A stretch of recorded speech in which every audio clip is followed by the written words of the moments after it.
मेरे प्यारे साथियों, नमस्कार। दोस्तों, झारखंड में उड़न खटोलों से स्टार प्रचारकों की ताबड़तोड़ एंट्री हो रही है। पिछले दिनों चुनावी सभा को संबोधित करने के लिए यूपी के मुख्यमंत्री आदित्यनाथ योगी हजारीबाग जिला के बड़का गांव में आए हुए थे। इनको बुलडोजर बाबा कहा जाता है, क्योंकि ये कानून से इतर बुलडोजर सरकार चलाने में यकीन करते हैं। उनके स्वागत के लिए वहां दर्जनों बुलडोजर मौजूद था और हर बुलडोजर में बीजेपी का झंडा लहरा रहा था। अब आप जान गए होंगे कि बुलडोजर प्रदर्शित करने के पीछे बीजेपी की मंशा क्या है और यह संकेत झारखंड में किस ओर इशारा करता है।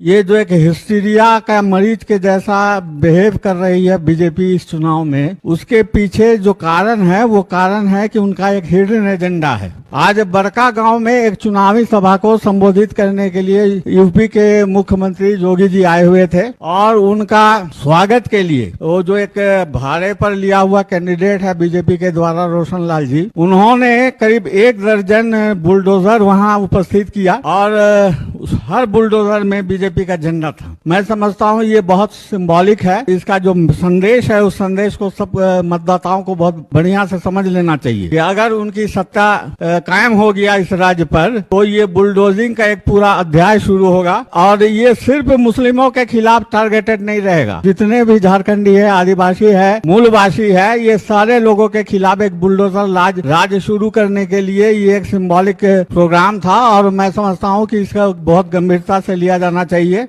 हमारे बहुत से लोग बुलडोजर के मतलब को समझ नहीं पाते। बुलडोजर का मतलब कथित रूप से अपराधी के घर को बुलडोजर चलाकर ध्वस्त कर देने वाली सरकार से है। यहां तक कि कुछ लोग तो डबल बुलडोजर सरकार का मतलब नहीं समझ पाते, जिनका अर्थ है केंद्र और राज्य में एक ही पार्टी का सरकार, जैसे उत्तर प्रदेश, मध्य प्रदेश, असम और छत्तीसगढ़ आदि राज्यों में फिलहाल देखने को मिलता है। हमारे कुछ मित्रों को बुलडोजर सरकार की कार्रवाई बड़ी अच्छी लगती है, जो त्वरित फैसला लेकर कथित अपराधी को तुरंत सजा दे दे। जरूरी नहीं कि वो भाजपा का ही समर्थक हो। ऐसे लोगों को बुलडोजर सरकार का अर्थ पहले समझ लेना चाहिए।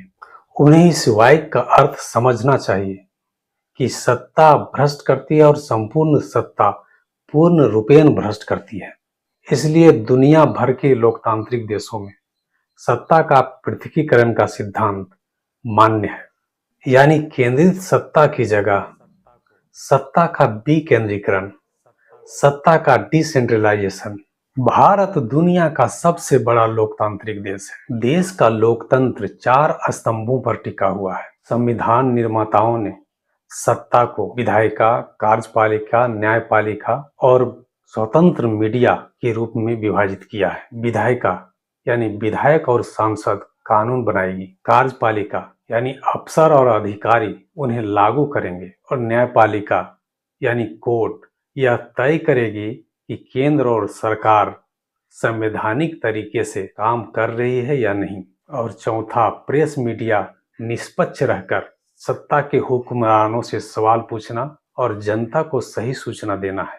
इस बार आप बताइए कि हमारी बड़का गांव विधानसभा से विधायक कौन आने वाली है? कौन आने वाली है?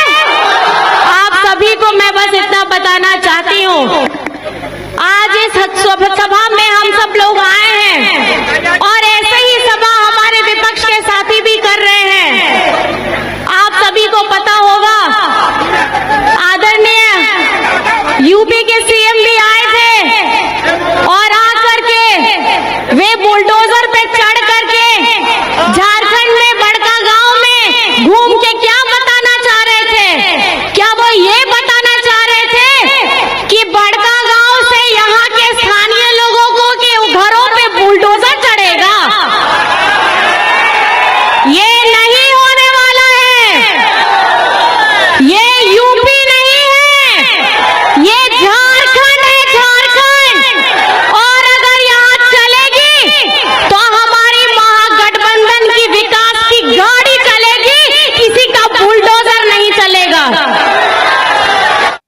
इसको इस प्रकार समझना चाहिए कि गांव में किसी ने अपराध किया तो गांव के लोग अखाड़ा में बैठते हैं और कथित अपराधी पर लगाए गए आरोपों को सुनते हैं, अभियुक्त का पक्ष सुनते हैं, उसके बाद फैसला लेते हैं कि आरोपी को क्या सजा मिलनी चाहिए। ऐसा नहीं है कि बिना दोनों का पक्ष सुने अखाड़ा में बैठे लोग फैसला लेकर आरोपी के घर को गैंता, कुदाली, कुल्हाड़ी से खोद डाले, ढहा दे और गिरा दे। लेकिन भाजपा की सरकारें आजकल इसी तरह की फैसला ले रही है और विडंबना यह है कि ऐसी करतूत पर उन्हें जरा सा भी शर्म नहीं आती, बल्कि गर्व महसूस करते हैं उन्हें और उनके अंधभक्तों को। हालांकि पक्षपातपूर्ण तरीके से उनका बुलडोजर अल्पसंख्यकों पर गरजता है, लेकिन आपको याद होगा कि यूपी के कानपुर देहात के जिले में बुलडोजर सरकार का क्रूरता भरा चेहरा सामने आया था, जिसमें मां और बेटी को जला दिया गया था, जबकि वह गरीब ब्राह्मण परिवार के थे। लखनऊ के ऋतिक पांडे की हत्या के मामले में बुलडोजर कार्रवाई नहीं हुई। विपक्ष ने सरकार पर पक्षपाती रवैया अपनाने को लेकर सवाल तागा। उन्होंने कहा मोहम्मद अतीक और मुख्तार अंसारी पर तो बुलडोजर की कार्रवाई की गई, लेकिन भाजपा के नेता और रेप कांड के आरोपी कुलदीप सिंह सेंगर पर बुलडोजर का एक्शन क्यों नहीं हुआ? बीआईटी और बीचयू की छात्रा की छेड़खानी पर बुलडोजर की कार्रवाई नहीं हुई, क्योंकि वे सारे लोग भाजपा के कार्यकर्ता थे जिनको रिहा कर दिया गया। सुप्रीम कोर्ट ने बुलडोजर की कार्रवाई पर सवाल उठाया। सरकार न्यायपालिका के अधिकार क्षेत्र का अतिक्रमण करके बुलडोजर कार्रवाई कर रही थी, जो कि गैर कानूनी थी। उन्होंने कहा कि किसी भी कार्रवाई का एक तार्किक सोच होना चाहिए। आप जो कार्रवाई कर रहे हैं तो जो सीमा अधिकार और कानून ने दी है उसी के अंतर्गत कार्रवाई की जानी चाहिए। सुप्रीम कोर्ट ने स्पष्ट कहा कि जब तक उनका गुनाह कानून से साबित नहीं हो जाता तब तक उनके घर को तोड़ा नहीं जा सकता है। इधर राजनीतिक विश्लेषकों ने कहा कि बुलडोजर अधिकांशतः एक वर्ग विशेष के खिलाफ उपयोग किया जा रहा था, राजनीतिक पूर्ति के लिए। इस प्रकार मुख्यमंत्री योगी के बुलडोजर न्याय को सुप्रीम कोर्ट ने कानून का आईना दिखाया है और सड़क चौड़ीकरण करने के नाम पर यूपी के महाराजगंज जिले में बुलडोजर चलाकर घर को ध्वस्त कर देने को अराजक और गैर कानूनी कार्रवाई मानते हुए 25 लाख का जुर्माना लगाया है और भूमि मालिक को देने का निर्देश दिया है। यही नहीं, मनमानी कार्रवाई करने वाले अधिकारियों के खिलाफ 1 महीने के भीतर जांच कर अनुशासनात्मक कार्रवाई करने का निर्देश भी दिया है। यूपी में 4 साल से बुलडोजर कार्रवाई जारी रही और देखते ही देखते बीजेपी शासित राज्यों में बुलडोजर मॉडल फैल गया।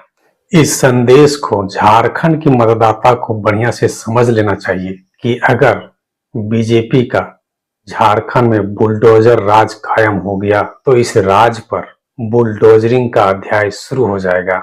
बल्कि यह बुलडोजर यहाँ के आदिवासियों और मूलवासियों पर चलेगा। केंद्र और राज्य में भाजपा का शासन का मतलब है आदिवासी, मूलवासी, दलित, पिछड़ी, अल्पसंख्यकों के अधिकारों पर बुलडोजर, जल जंगल जमीन पर बुलडोजर, ग्राम सभा के अधिकारों पर बुलडोजर, महिलाओं के अधिकारों पर बुलडोजर, गरीबों के घरों पर बुलडोजर, बंधुत्व और सौहार्द पर बुलडोजर, झारखंड को तोड़ने के लिए बुलडोजर। इसे गंभीरता से लेना जरूरी है, क्योंकि बुलडोजर सरकारें और उनकी पुलिस व्यवस्था मनमानी करने और बेलगाम घोड़े की तरह स्वेच्छाचारी हो जाती है। आप जानते हैं कि झारखंड एक शांति प्रिय राज्य रहा है। सह अस्तित्व, सामूहिकता, सहभागिता इसके मूल प्राण रहे हैं। आपसी भाईचारगी झारखंड के मिट्टी में सना हुआ है।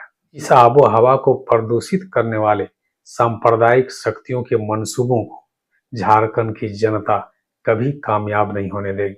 हमें यह भी नहीं भूलना चाहिए, यही डबल बुलडोजर सरकारें भूमि बैंक बनाकर सार्वजनिक उपयोग की तमाम जमीनें हड़प रखी है, गैर मजरूआ जमीनों पर रसीद नहीं काटने दे रही है, वन क्षेत्र में सदियों से बसे आदिवासियों को जंगल से खदेड़ रही है, जिसकी बानगी झारखंड से सटे उड़ीसा में आप देख सकते हैं। जिस भूमि अधिग्रहण और पुनर्वास संशोधन विधेयक को जन आंदोलन के दबाव में मोदी सरकार को पीछे हटना पड़ा था, उसे रघुवर सरकार ने झारखंड में लागू कर रखा है। स्थानीयता नीति और सरना कोड देने में भाजपा अड़चने डाल रही है, इसलिए वोट की चोट से मुकम्मल जवाब दें। बुलडोजर सरकार की जगह अबुआ राज का नारा बुलंद करें और इस नारे को घर घर तक पहुंचाएं। नमस्कार।